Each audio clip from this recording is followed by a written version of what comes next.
Okay, so now I'm just going to get along to sort of the particulars. So again, I think that this entire thing that was happening to me on Substack, and I think it happened to me because, again, I'm one of the few people who's offering a different storyline, right, about the health freedom movement and this idea of, yeah, it matters if you believe there was a pandemic, because then from that flow, the idea, from Robert F. Kennedy's book, Fauci book, it was mismanaged. That's the first chapter, mismanaging a pandemic, and that they would have a better approach to future pandemics, right? And we see that. You can't erase that history, right? The entire whole thing of the frontline doctors and my white coats and let doctors be doctors and all this stuff. And I kept saying, hey, I'm not saying that doctors can't be a part of the resistance, but you shouldn't put them out front, because that's actually exactly, these are people who've been embedded in the system that brought us to this point in the first place. So just because you want to sort of tell us that they've had a change of heart or they've seen the light, that's fine. And you can make that change, but don't put them in as the leaders.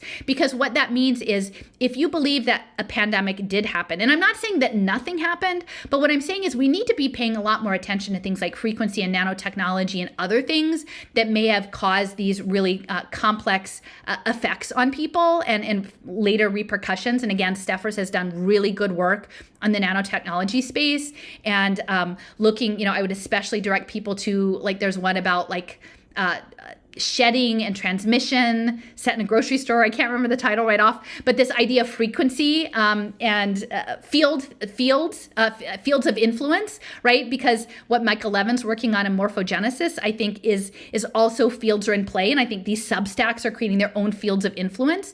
So there are many things that we need to talk about. I'm not saying that nothing happened, but I'm saying if you identify as a pandemic and you put the doctors in charge, the tool of the trade, and you adopt a bioweapon lab-leak hypothesis, what you've then done is open the door to us being controlled by biosensors, because you can say, oh, well, look at our terrible government who developed these things, but, to be safe, they might do it again. We all should have nanobots in our blood to do the next thing, right?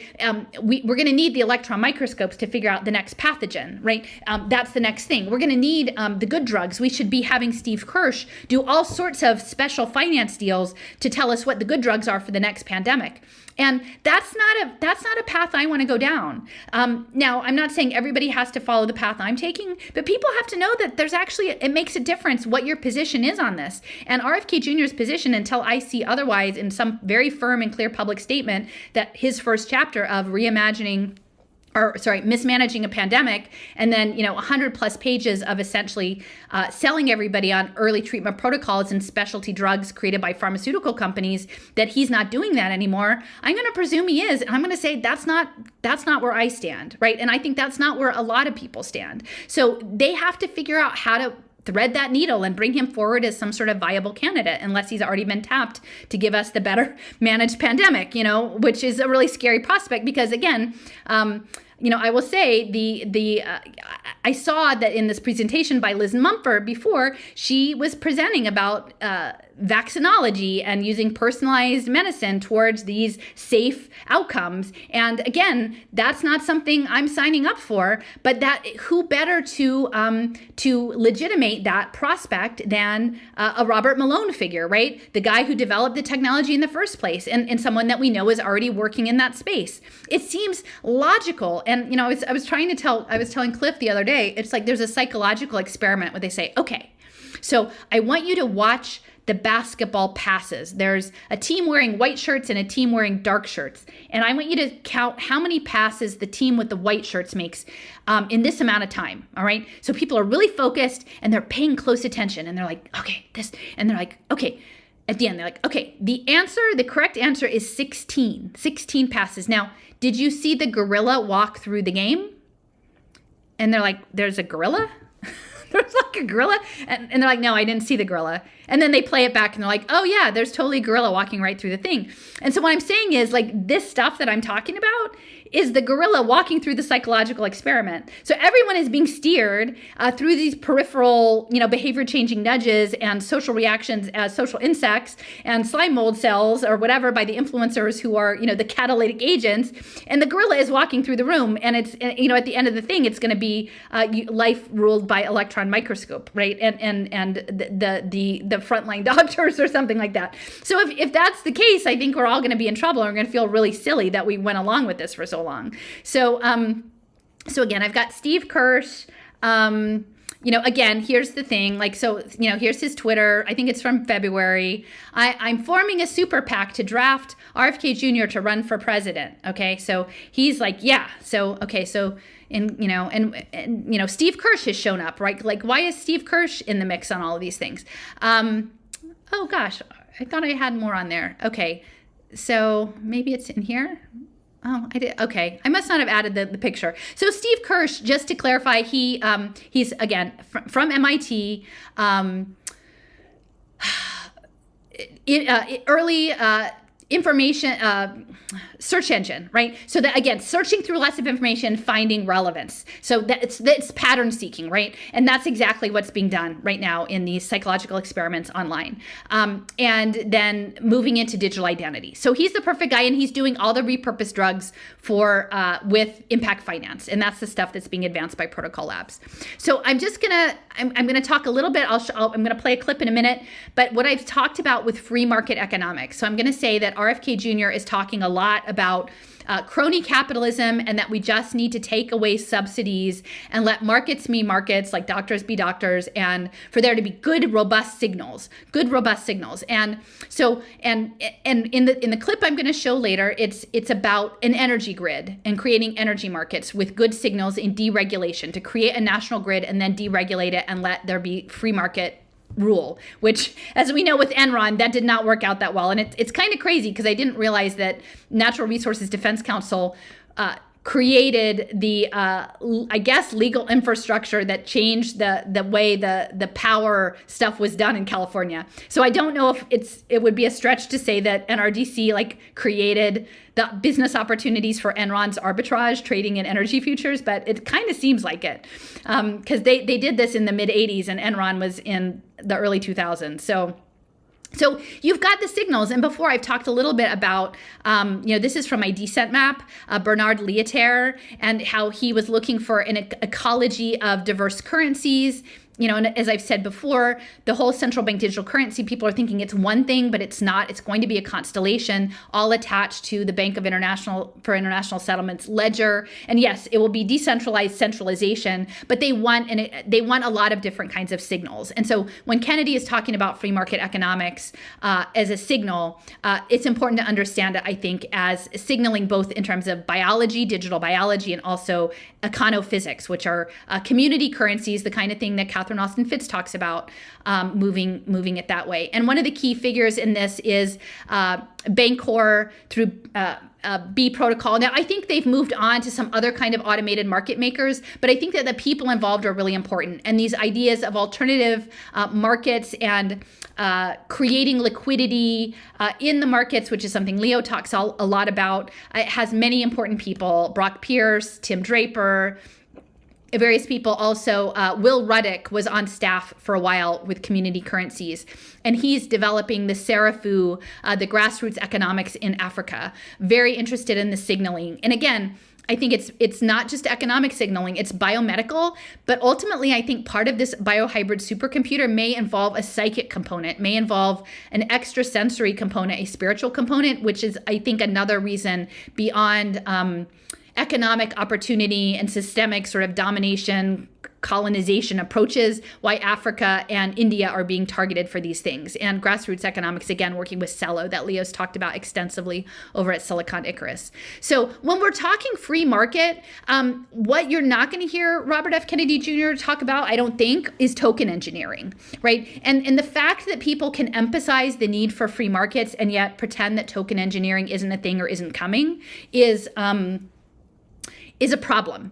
And that's why, again, if I have a campaign out here, my campaign would be pay attention to use sociality and steering, but also pay attention to token engineering. And this is something, again, I'm grateful to Jason and Leo for introducing me to these ideas and doing work sort of fleshing them out around Protocol Labs and Curve Labs. And I had brought actually IXO Foundation. I learned that for myself, and then, brought in a lot of Leo brought in a lot of stuff and Jason other stuff. So, but I had this kernel of IXO Foundation putting preschoolers on blockchain for social credit, for betting for these impact markets. And so when you hear free markets, I think it's disingenuous for people to talk about it as if they don't know that this is going on in the background. The planned at the very top level of the ecology of currencies, which are really being fed through this Schumacher Center. And, I know people who, been sold on the idea of community currency, not knowing about Web3, not knowing about token engineering, and they weren't supposed to know until it was too late to do anything about it. So they're going to tell a really nice story about regenerative economics, regenerative finance, local currencies before they pop in with the human steering at global scales, right, towards whatever our tokenized self-actualization that Trent McConaughey is always talking about. And this comes up to this sort of part is that Galila Ben-Artzi was connected to Bancor, and she held this big visioning summit up at Bretton Woods a few years back, I think in 2019, right before everything went crazy. And the keynote of that was Rianne Eisler, who I think is someone that a lot of people really admire, but she's a systems theorist. Again, she tells a really good story. But she and her husband, who was connected to the Navy in Princeton and the Psychosocial Adaptation and Moral Evolution group, right? That's quite a pair. Is that they were part of this general evolution research group in the 80s using chaos theory to bring order to the world. And they were in partnership with Ervin Laszlo on that. And they had ties to the Omega Institute, which again was informed by Teilhard de Chardin. So it's weird to think of like free market economics bringing some sort of global brain, quote unquote, unity to the thing through this reframing of the commons. But I think that that's actually what's planned on happening. So I'm just going to throw out a few things. This isn't like a whole big unpacking of RFK Jr., but I just want to emphasize. So he was the senior attorney for the Natural Resources Defense Council from 1986 to 2017. So a long time. He wasn't an intern. He wasn't there for just a little bit of time. He spent the better chunk of his career doing this work. And essentially, this was corporate environmentalism. It was corporate work. It was framed, again, I would say the river keepers, the Hudson River Keeper structure. Think about what's coming with water. Think about what's coming with water programming. Think about what's coming with graphene filtration of water, because some of the things that Vantage Point was involved with, that Kennedy was on the board, were wastewater treatment to create fertilizers. And I think this wastewater treatment would likely also be a candidate for graphene lattice filtration systems. So think about the water programming and understand that, again, this was not a grassroots group. This was a group channeling millions and millions of dollars from some very high level sources, including impact finance.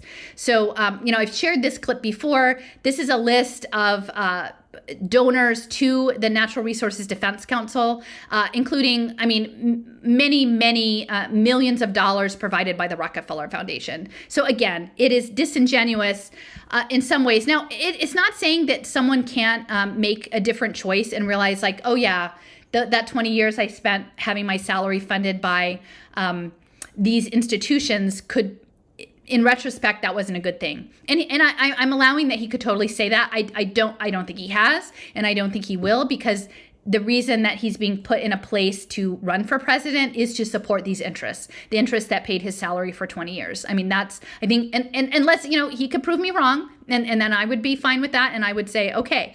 But until that happens, I'm going to presume that the people who were behind the Natural Resources Defense Council, where he was senior attorney, are the people who are calling the tune of the piper, right? So we've got Apollo Management, Carnegie Corporation. Many of these are connected to education technology. So many of these names were familiar to me by following the privatization of education and looking at it, because I think ultimately what this is about is cybernetic control of consciousness of natural life on this planet towards some biohybrid computer. So I came at it through the education door, which was really helpful because it unknowingly, and it's taken me 8 years to get here, but it was a very expansive view that was offered. If I was willing to keep walking and keep looking and keep following the money, it was a very expansive view tied to AI, artificial intelligence, connected to the education door, as well as to the built environment. But I didn't know that at the time. So Carnegie is central. I would say Carnegie is also known for its peace, the Carnegie Peace Endowment, the Carnegie Peace Palace, and the peace stuff is linked to cybernetics and homeostasis. Then you'll see a lot from ClimateWorks. I'm pretty sure ClimateWorks is Tom Steyer. We're going to talk about Tom Steyer in a second. Ford Foundation, here's 2.4 million. Now he left in 2017, so maybe not, but the year he left, they were giving, $1.5 million to the Ford Foundation. The Gap very invested in privatization. League of Conservation Voters, a number from MacArthur. MacArthur is key. 3 million. I mean, those aren't small numbers. These are while he was there. 3 million in 2015. They're behind the badge-based with Mozilla education, the learning ecosystems. You've got Rockefeller Brothers Fund. Several of those, Rockefeller Foundation, many, that's by far the largest. The Bauman Foundation, I need to look into that. David and Lucille Packard, they kind of team with the Hewlett-Packard Foundation on the education side of things. I don't know where they are in other spaces, but they're very much about, they helped set up the data infrastructure in San Jose that created Data Zone. So that was the Packards.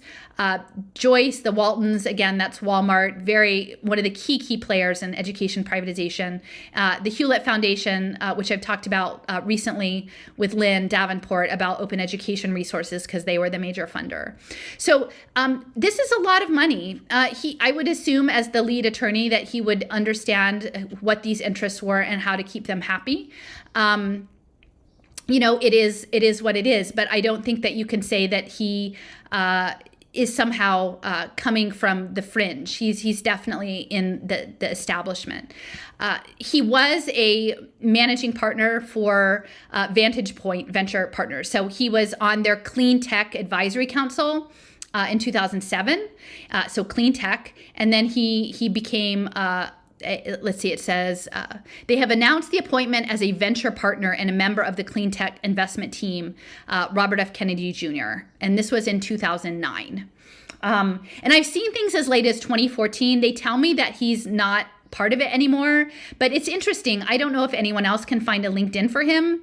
This is the kind of thing normally people would have, on their LinkedIn profiles is, their dates for something like this if they were on the board for a certain amount of time, but you can't find it. I think I found one, but it just had education and it didn't have any jobs or anything. So you would think that a presidential candidate would sort of flesh that out a little bit more so we could get a sense of who he was and what his experience is. But so far, I haven't found it. So again, as of 2019, he was a managing partner. And, the thing that's very frustrating to me is like a year or so ago, I think it was December of 2021, I had like a very pointed exchange by email with Mary Holland, who's a lawyer for RFK Jr.'s fund, and Michael Caine, who was someone who I'd been in touch with about the education because his background was in education about these issues. And they were literally gaslighting me just to tell me like, oh, he wasn't a partner, or it didn't really matter. He wasn't really doing anything, or he only ever was involved in a surfboard thing or whatever. But it isn't. That's not accurate. And in here it says that he has taken board positions on 2 portfolios, Premium Power, a manufacturer of energy storage, and Ostara Nutrient Recovery, a wastewater remediation. And then later on, he's really pitching Bright Source, which is this alternative energy thing with mirrors and stuff in the desert. He did take active roles in this, and it's clear from how he speaks that he was very active in the alternative energy space. Very, very active.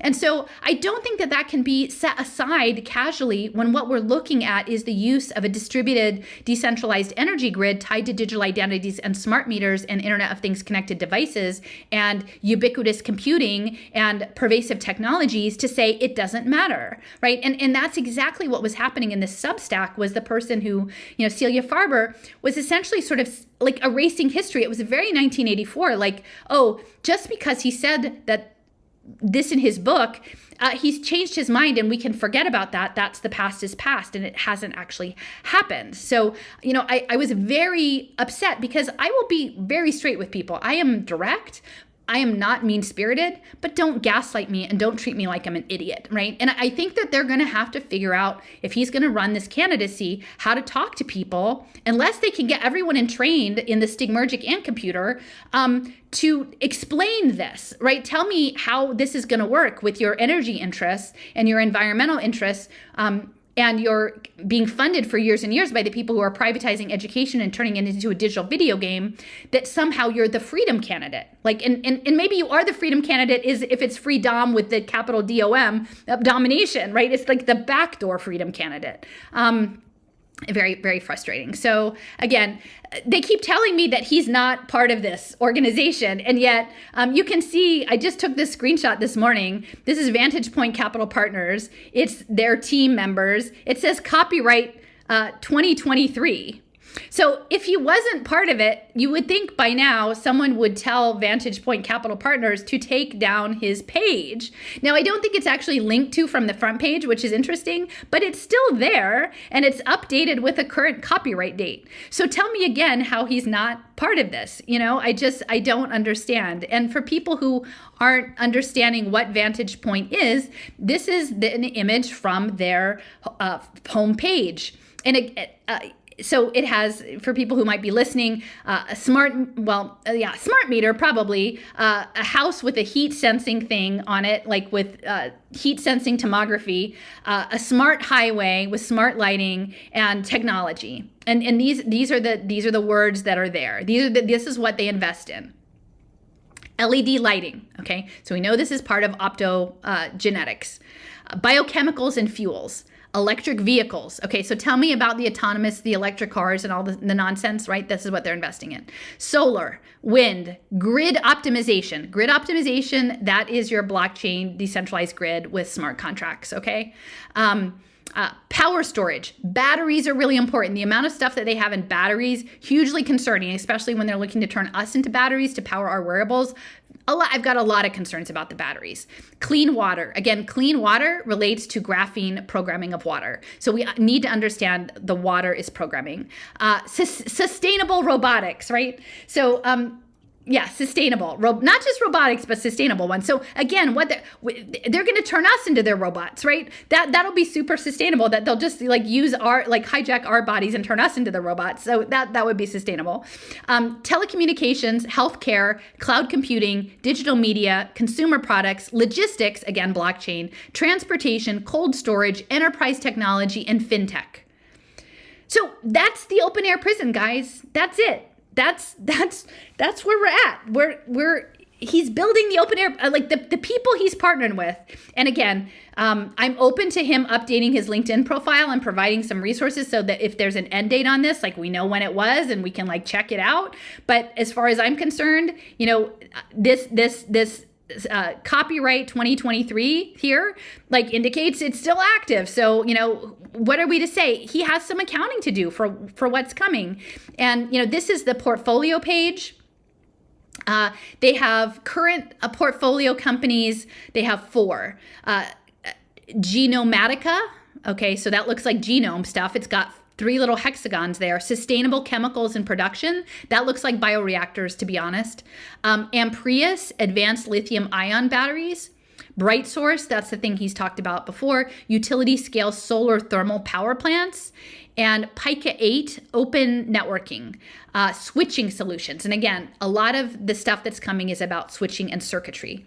So I'm just going to scroll through the portfolios just so you can see some of these. Now, these are the ones they've exited, so, for what it's worth. But they've got Touch Tunes, interactive entertainment, Solazyme, advanced bioproducts, Alert Me, home energy management.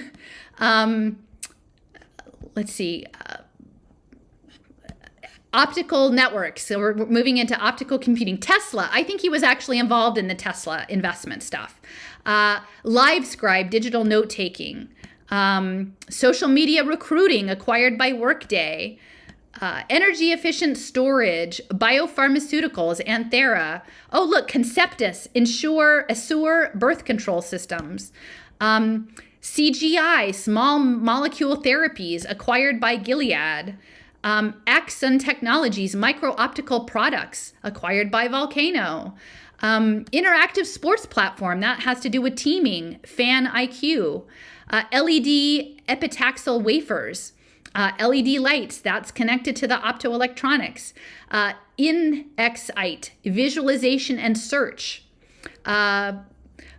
Voice over IP border control solutions. Okay, KGOR, we've got border controls. Let's see, spatial wireless, networking switching solutions. BridgeLux, advanced solid state LED lighting, liquid robotics. Okay, yeah. So Mary was like, "Oh no, Allison, he was only ever advised them on a surfboard. It's just an ocean surfboard." Well, it turns out that this ocean surfboard is connected, I think, with Lockheed. It was either Boeing or Lockheed, and it was like had links in with part of like the DARPA ocean like challenge. It's an ocean drone. This is an ocean drone. Okay. Accelerex, biomanufacturing, acquired by GE Healthcare. Tidal Software, intelligent automation, acquired by Cisco. I mean, I don't think we need, okay, I'm almost done. 1366, well, that's a number for people who like all the gematria stuff. Innovative silicon cell architecture for efficiency. There's the Ostara, the white wastewater treatments. Frisia, automated patient check-in solutions for healthcare. Talix, intelligent patient data analytics. Okay, so it's not, there's a more complicated story. We don't all just line up and go, oh, okay, this is the guy, right? Like, this is the thing we do. We just line up behind him, right? We should be allowed to have a conversation about this. And what was very clear to me on Celia Farber's Substack was that no conversation was allowed. And that, in fact, not only was it not allowed, but people who weren't even part of her community, she would bring in and try to like smear their research so that if you encountered it somewhere else, you wouldn't trust it. And so this is like, I mean, and again, I'm not saying that she did this with his, at his request or anything, but if you have people, because I know he's identified her as his brilliant researcher. I don't know what like how much research she's done for him, but like if these are people in your inner circle and this is how you're representing yourself as a candidate, I think unless you've been bedazzled by the Substack pheromones, it's not going to come off very well. So so I'm going to play this clip. I think this is towards the end. I'm going to wait on the clip. I'm going to do a couple things. So he's talking about here how in this image, this is from 2012. It's a presentation he gave in Houston. And I don't know if Lynn is still on here, but it's really important. The energy trading is central. Texas is central. Texas being a blockchain state is central. The blockchain and the energy, they go hand in hand with the ed tech and the human capital and the digital government innovation and the free markets. It's very baked in. There's a reason why the big tech companies are leaving California and they're moving to Texas.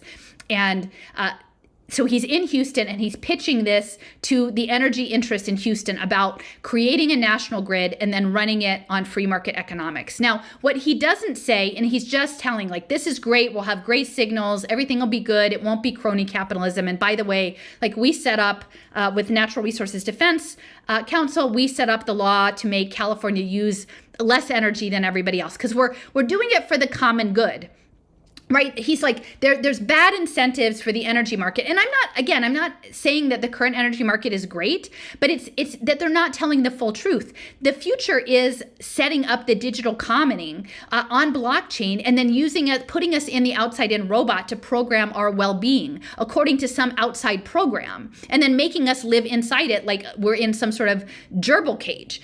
That's what actually is going to be framed as a public good, as a digital public good. And that would have been in development by 2012, right? And so whether he knew that exactly or not, but he should know it now, because if you're going to be a presidential candidate and you have your supporters who are on Substack, who are funded by Andreessen Horowitz, who are the lead financiers of Web3 technologies, you probably better get up to speed on what Web3 actually is. And the energy grids are a central piece of that. So, anyway, but what he doesn't say in terms of his whole free market analysis, he doesn't bring up Enron, right? He doesn't say, oh, we remade the rules and the free market is great. Oh, because we're just going to pretend the Enron California energy crisis didn't happen.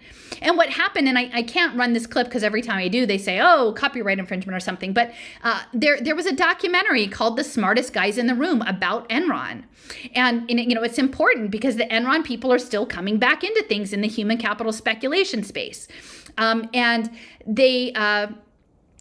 what they did was they did arbitrage. And so there were crazy incentives for them to create a crisis and then resolve it. And then they did things that were really crooked and terrible within the playground that evidently Natural Resources Defense Council created for California to wreck it. Now, that's not part of the presentation that he's telling to Houston, although clearly the people in Houston would know.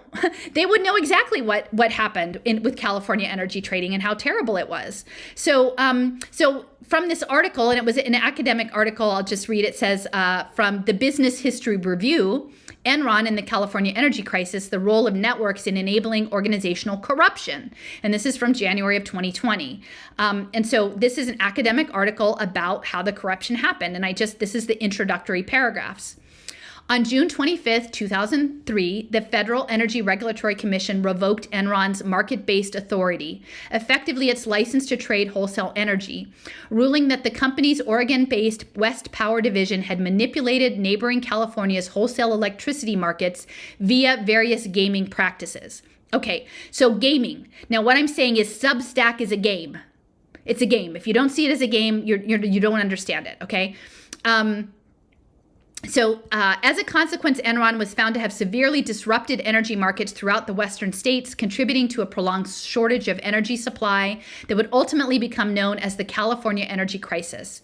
5 years previously, California had dramatically reconfigured its energy supply industry, splitting up the large monopoly utilities and creating markets for electricity to be traded between various participants, which seems to me is exactly what RFK Jr. is calling for at a nation scale, okay, to create these open markets. The move was the first of its kind in the United States, following widespread liberalization of other regulated industries like natural gas, and the system initially performed well following its inception in 1998. However, by the spring of 2000, supply problems began to appear, leading to sharp rises in the cost of wholesale electricity.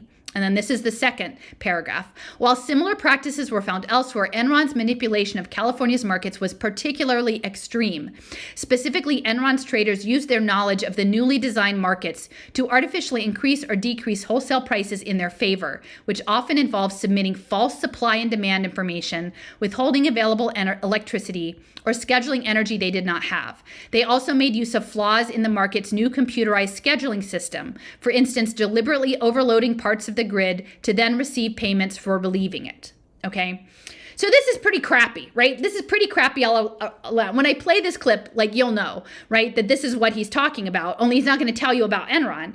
But again, it's what is the next layer, right? So this is in the Business History Review. It's coming out just now. Well, what is the timing of this, right? This is what we should all be thinking.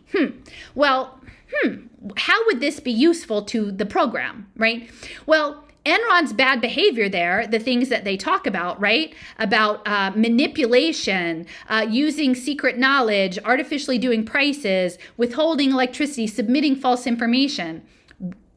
Can you imagine something that might fix those things, right? Well, of course you would put blockchain AI something or other in charge, right? Don't leave it to Enron, leave it to some distributed system, right? So this is just what occurred to me now is like they created the problem to give you the solution, right? They're fine to let Enron wreck all the things. So then like 20 years later, they can come back and go, okay, we're going to do it. Now we're going to do the California thing across the country. But remember that Enron thing that got really messed up? Well, now we're going to do it with blockchain. So everybody has to be trustworthy. So I think that is important. The other thing that is important to understand about Texas is, and I talked with this a bit on the Flow Life session that I did with Lynn about Texas, is that switch with the YSWYTCH is very interesting to me. There is this thing called the ID3 group that John Clippinger at MIT Media Lab had set up with Sandy Pentland. years ago, and they were really focused on the early prototypes of digital identity, and they called it open mustard seed, and it was this way of creating a quote-unquote trusted compute cell.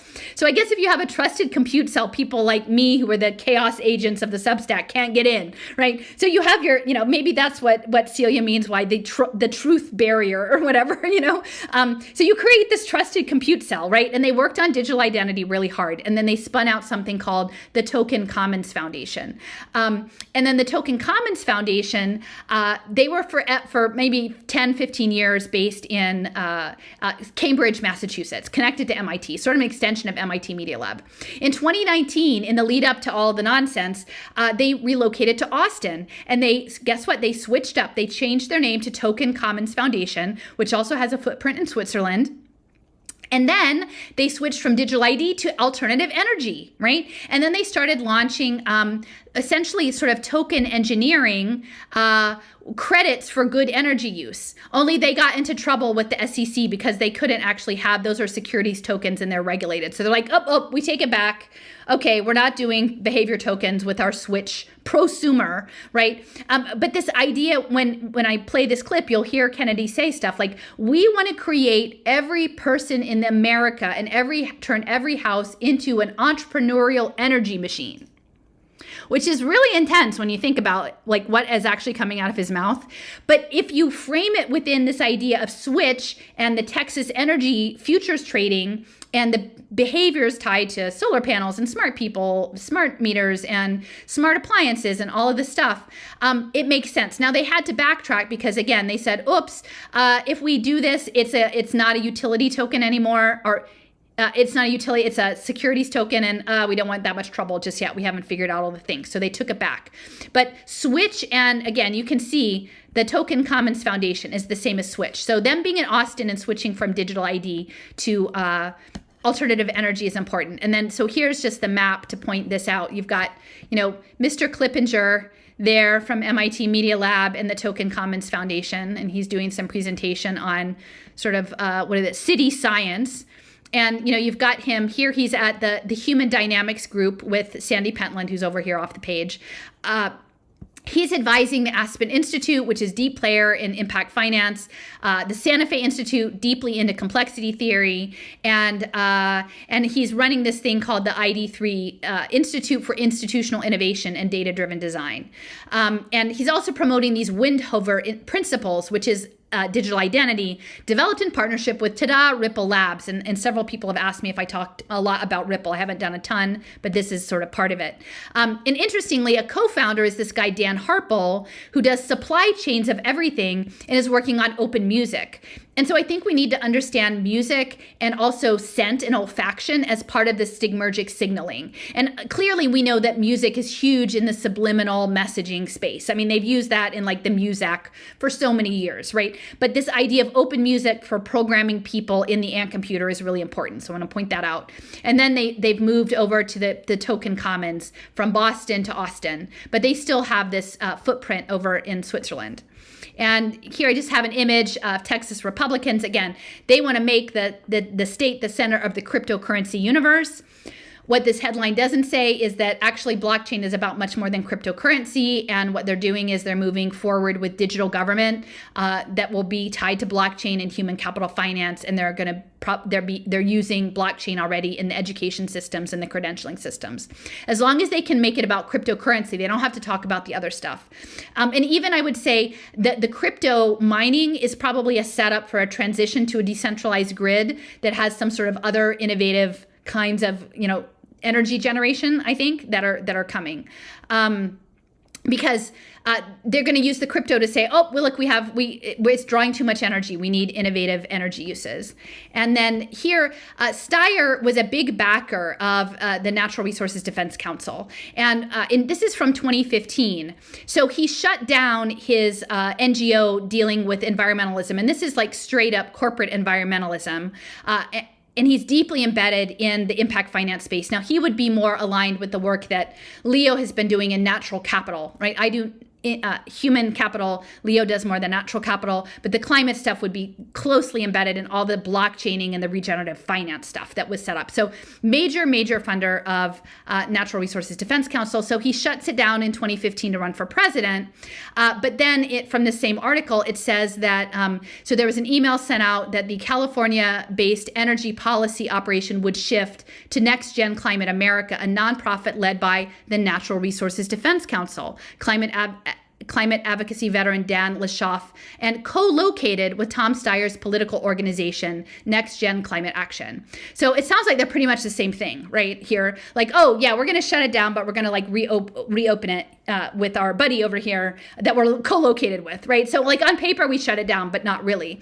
And this is important because, again, if you think about it, like, it doesn't seem truly logical that RF Kennedy Jr. would be running on the Democratic ticket. Like it unless you understand that his backers, who maybe think that they can buy this, are deeply embedded in the Democratic Party, and that there may be interests if what we go along with is some sort of ongoing required pharmaceutical intervention or something that could be linked to a digital identity and behavior management and energy, that they would be happy to participate, right? And they would be happy to sort of put their, be the party to front that if that's what they could get out of it. Now, Steyer was a panelist at the first Vatican Impact Investing Conference. And I will say the Substack, the thing that actually led to the comment that got pulled, and then it was like a meta, a thing of a thing of a thing of a thing. Like Celia Farber had made a post saying that, oh my gosh, RFK Jr. in his presidential campaign should definitely tap into the Catholic side of things, because he's, it's channeling a little bit of the Naomi Wolf good and evil. Like, he knows evil, right? And he's a good Catholic, and this could be a really good thing for him in this campaign.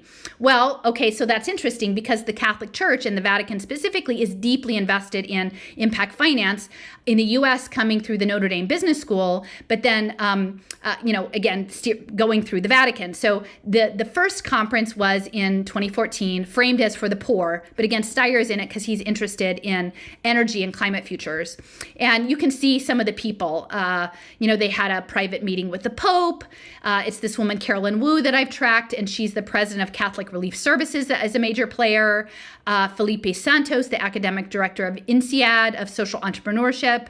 Patricia Deneen, she's very important because she's the chair of the Impact Finance Investing Council. She is aligned with the Boston Archdiocese, all right? So we're talking about putting people on blockchain. We're talking about building digital twins. We're talking about tracking behavior. We're also talking about linking it into an institution that has a pretty bad track record with regard to harming children, right? Among others. And I'm not saying that that's across the board for all Catholics, but institutionally it's a problem. And so you link global financial markets to this, and the same people who perpetrated those past harms, you move into the next space. It's a concern, right? And then you've got Ronald Cohen, my buddy Ronald Cohen, who I used to spend a lot more time thinking about, but my view has gotten so much larger. But he's the guy in Great Britain with close ties to Israel who built the social impact bond market in England, and then Michael Bloomberg brought it here. So these are very key players who were there in 2014. And then, we've got this last bit of the page where we've got Margie Sullivan, who is chief of staff of USAID. And again, the USAID, the humanitarian aid, was the early pilot for what's going to come back, boomerang back to everybody using blockchain humanitarian aid. She moderated a panel on, transformational change, and Tom Steyer was on that panel as representing the next gen climate stuff, as well as John Rogers, executive vice president, chief of staff, and secretary to the board of Goldman Sachs. Okay. Now, guys, this is a concern. Like, we need to have a bigger conversation about what this is. And the very fact that for 3 years we haven't been able to have a conversation about human capital finance. And again, I'm not placing this on the Vatican because, I've documented very clearly a lot of the faith-based institutions, Jesus Christ of Latter-day Saints is in on this, the Baha'i are in on this, Tikkun Olam, the Jewish church is in on, Jewish synagogues is in on this, Jewish faith.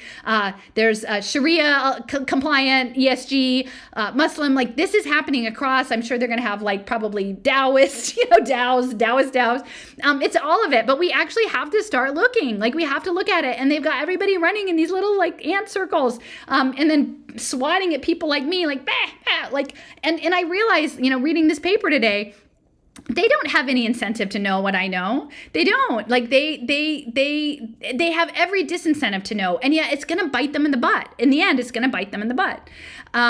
So here is the Truth Barrier. Again, what a strange name. From April 14th, this is what someone commenting on this is what pulled my clip into the whole juggernaut thing that was going on over there. And it's about the Kennedy family going to Poland. And then, all the people came out and, and how inspiring it was. But the last, how she closes it is to say, interestingly, so this is an important quote. So this is an interview, and it says from 5 years ago. So again, pre-lockdown. It says Robert F. Kennedy is talking about the polarized political climate. And so I think what we're going to see is we're going to see an attempt at this transpartisanism. We're going to see an attempt at a third way, like a health freedom third way to and I don't know how it's going to work, because clearly it's still polarized, but somehow maybe they're going to do this as the Hegelian dialectic synthesis part, and that somehow he is going to be introduced as a as the transpartisan answer to freedom and justice in the American way, right? So the title of this, the clip that she's sharing is from 5 years ago. Robert F. Kennedy discusses the polarized political climate. So he's going to be set up, I think, as the answer to polarity. So this is Celia's quote. Also take note just how strictly Catholic Ethel was. How many rosaries did the 11 Kennedy children recite each day? If I had a voice in this campaign strategy, I would get Mr. Kennedy on Catholic channels to discuss the faith he was raised in and what it came to mean for him. And again, I'm not trying to dismiss in any way people's faith, because I think faith is truly super important. I would say be skeptical of institutions, because the institutions have been pulled into the ant computer very, very, very clearly. So having gone through all of that, I'll play the clip now, and you can hear what you hear in it. Because now... This is part of a longer thing, so I don't want to be accused of pulling things out of context. Realistically speaking, I can't come on here and play a whole 20-minute clip. Because if people are not going to pay attention to that. So I have the link on my channel to the original. Actually, it's a whole page of things, but I think it's really important that he's there speaking to people in Houston, because you might not think that, right? You've got an environmentalist, the guy who's positioned himself as but he's a corporate environmentalist, right? He's a corporate environmentalist working for the Rockefeller Foundation, who created Standard Oil. So maybe it's not really such a juxtaposition, but I think we have to think through the steps, right? Rockefeller buys the environmental movement and then sends the lawyer/venture capitalist to promote free market energy trading using a national grid. And I think what I'm hearing, and I'll just emphasize this, is they are going to frame the interconnectivity of this national grid, like the ARPANET, as a public good and something that will benefit us all, and that they will probably connect it and try to thread it through the ESG finance. So this is about 4 minutes. A marketplace that turns every American into an energy entrepreneur, every home into a power plant, and powers this country. Okay, so I'm just going to replay that part. So listen closely. A marketplace that turns every American into an energy entrepreneur, every home into a power plant, and powers this country, based upon American entrepreneurship and initiative and human energy and what Franklin Roosevelt called America's industrial genius, rather than Saudi Arabian oil. Okay, so we're bringing it home, right? But then we are going to be the energy. And I think that's really important to think about, right? Turning us, did we decide we wanted to be energy entrepreneurs? I don't know, when I signed up, to when I got a mortgage for my house, that I thought I was becoming an American entrepreneur of my energy. But this is going to be linked to, I think, wearable technologies and smart housing. And this is, I think, if you look at it in this way, the bringing online of a flow with, again, Adam Newman, the supposedly chastened Adam Newman, and Mark Andreessen in Web3, how this would fit into that agenda. And, we can do that. We have the capacity to do that. I'll just tell you, we have an irrational marketplace right now. In 49 states, the way the utilities make money is by burning as much energy as possible. So my group, Natural Resource Defense Council, rewrote the rules in California in 1982. Okay, so they rewrote the rules in California. Now, this was a shocker to me because I was very familiar with the Enron situation because these people are playing in the human capital finance space still, right? But essentially, and I don't know, maybe they rewrote the rules and the rules that Enron was playing by were somehow a different set of rules. But like it seemed to me that they shaped the landscape that he's talking about, which is the free market. So that the way that utilities make money in California is by conserving energy and reducing the use of carbon-based fuels. So, and this was not a radical idea.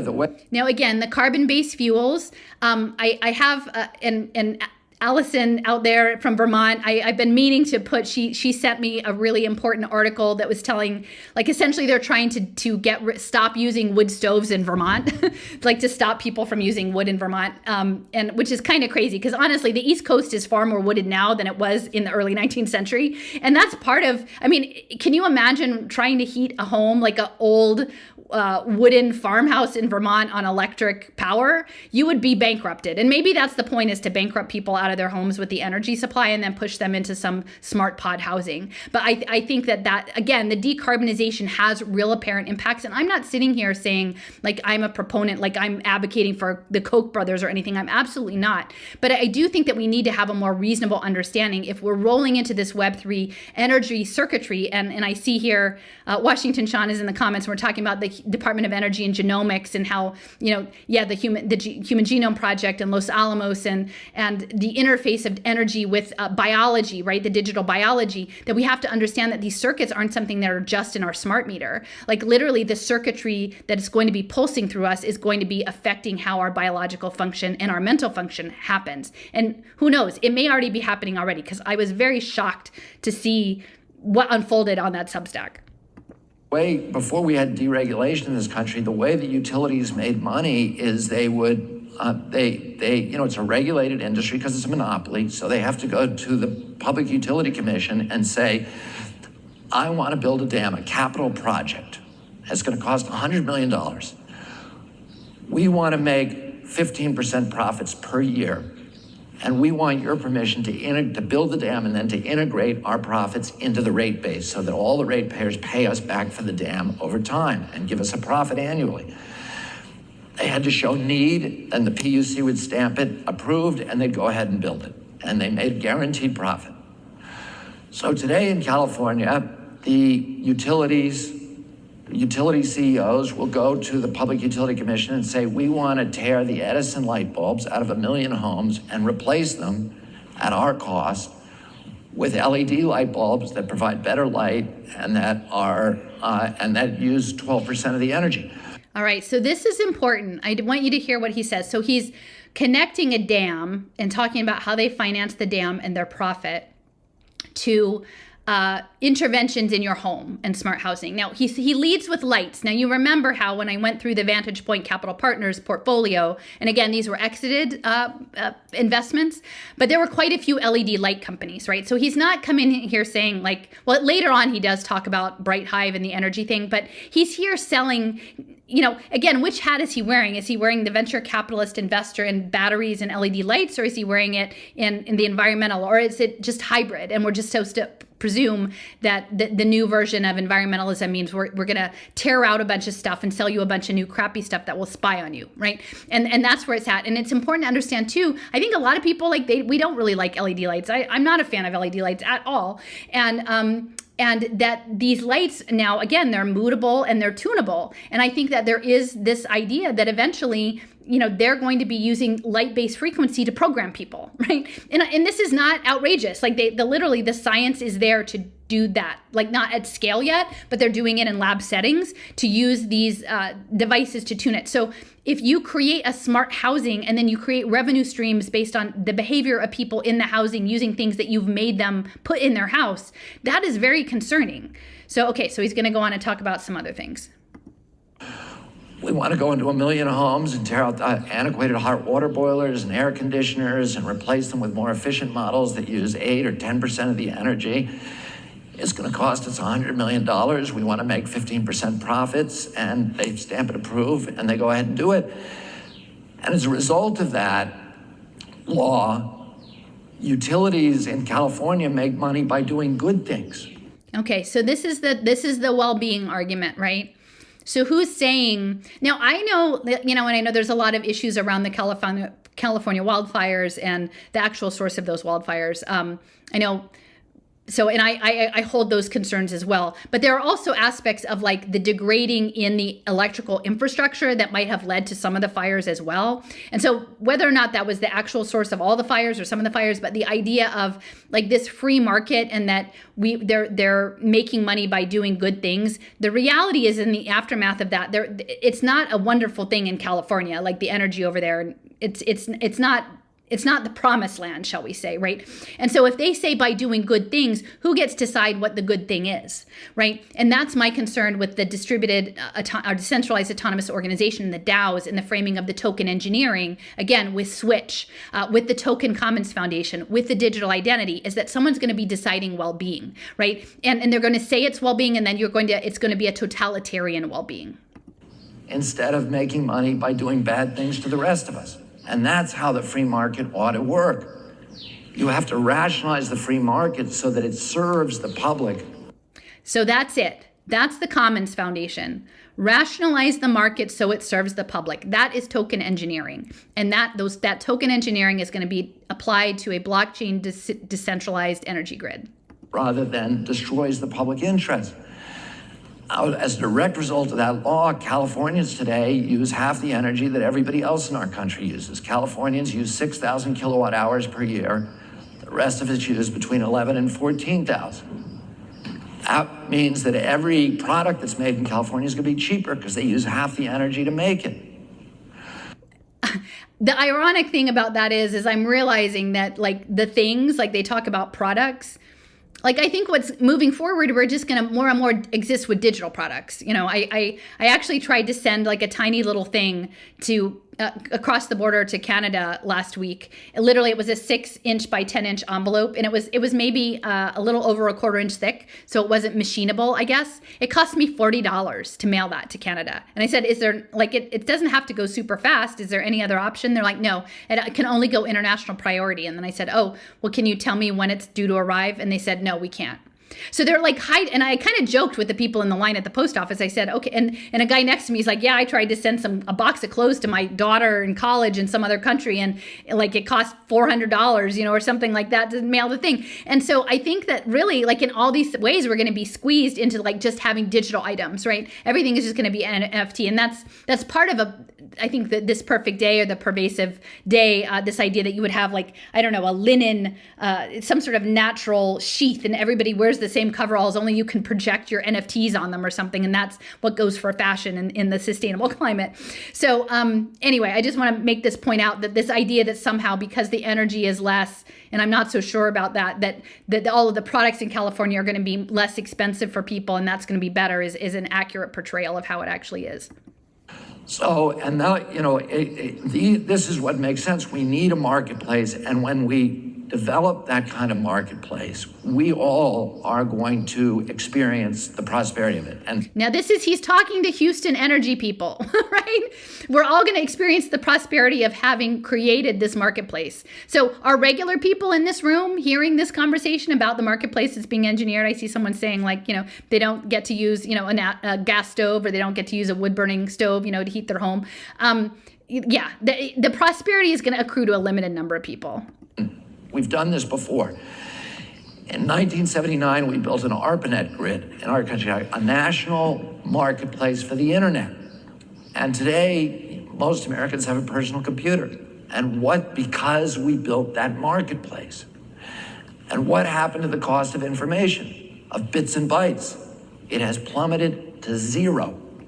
Yeah, and that's part of this problem of reality management, is the cost of bits and bytes has run to zero. And so in that, now we have huge amounts of noise, right? We have a reality that is constructed of everything, everything, and you're trying to sift through it and make sense of what it is. And it's very, very difficult because we're being bombarded. Now, I'm not saying there was some golden day like age back in the, 60s where we just had 4, TV stations and it was like, that was wonderful. Like, I'm not saying that. But we do have to acknowledge that the cost of bits and bytes going to zero isn't necessarily an unalloyed success. essentially it has changed life in very fundamental ways and changed our cognitive processes and changed our social processes. Which is exactly what's going to happen to electrons as soon as we build a national grid for energy. All of these little gadgets that we have now, like iPhones and iPads, are all the offspring of the revolution that was triggered because we built a national grid for telecommunications. And what's happened to the cost of telecommunications? Okay, so they're talking about it going down. This is a longer thing, and you can look at the whole thing. But I think this idea, what I wanted to get across is we can become our own energy entrepreneurs through our home. That he's pitching a national grid with free market economics. But it's all going to be linked to smart devices, right? In the name of climate sustainability, and that's connected to his funders, right? The impact finance crowd, and it's, he's connecting it to the internet, right? The ARPANET, and which it is an extension, right? The energy grid is the extended ARPANET, and that is part of the cybernetics. And I think it is a parasitic force. It is what the rails that the smart contract layer is going to run on. And the smart contract layer will do the steering with the signaling that happens through votes and tokens and money and digital content. And we will be steered in really ways that concern me a lot. So, I'll just, just go back in closing. Thank you, Quantum Heart Cafe, for a very lovely comment yesterday talking about the slime mold. And thank you, my friend who did the guest post on the slime mold and understanding emergence. Again, this is Quantum Heart. I know you made a connection with the ant computer, and what happened with the Substack also reminds me of slime mold. In Emergence, which is a book, Stephen Johnson talks about how individual slime mold cells trigger a formation of an organism by emitting something called a cyclic AMP, like a pheromone. And those with the most cyclic AMP, I wonder if this would be equivalent to influencers attracting an audience, could attract enough slime cells that then forms the organism. And so I think in this, and then, I go on to sort of talk a little bit about the polarity and this representation of polarity in the aurora borealis, which aurora has its own sort of meaning in the space as well. But the magenta and the green and the polarization and the slime mold and moving us in this direction. What if the entire health freedom thing was the simulation? What if this whole idea of a movement was an evolutionary social simulation modeling program gone live, right? What if the rise and fall of personalities, the creation of influencers, the creation of cohorts, the building up of these blockchain or other emerging technology media platforms and the feedback loops. What if this was all really like a polarizing simulation game, right? And what if, at the end of the day, we end up with a situation where people are, on the one hand, feeling like they are very empowered, but they're only empowered within this digital garden. They don't trust anything outside of it, and they're somewhat incapacitated to actually function in the real world because they're so used to actually operating within digital worlds that are created for them, and they're operating from this idea of the let me see, I'll pull it up again. No, not that one. The peripheral, like they're operating from their peripheral space, right? The peripheral attitude shift, because they're kept constantly in motion and disturbed, and then offered shelter within the warm, cozy bosom of their programmed community. And it's sad. It's a sad situation. And honestly, I'm honestly very concerned with where things are going, because I can see a future of efficiently managed pandemics with early treatment protocols funded by billionaires and people who developed mRNA technologies in the white coats that were framed as the resistance. I can see that happening, and that doesn't feel good to me at all. That doesn't feel good to me at all. And I think that these Substacks are a big part of it. So anyway, I've gone on for way too long here, but I want to thank you for processing this with me. Again, I'm not trying just to stir the pot. I feel like in some ways this thing with the Substacks extending into a 5th day is either stirring the pot or doing one of these A/B testing things going on. I really am hoping that we can talk about the function of the machine that we're in so that we can have a better understanding of it. And I do feel like it's sort of like a card trick or a magician's trick. Once you see it, like once you see how it works, you're less susceptible to it next time. And so I just invite you to consider when you're in spaces, whether they're Substacks or whether they're other things that have these built-in communities with signaling, that you think about what I presented today. So anyway, thank you very much, everybody. Talk to you later.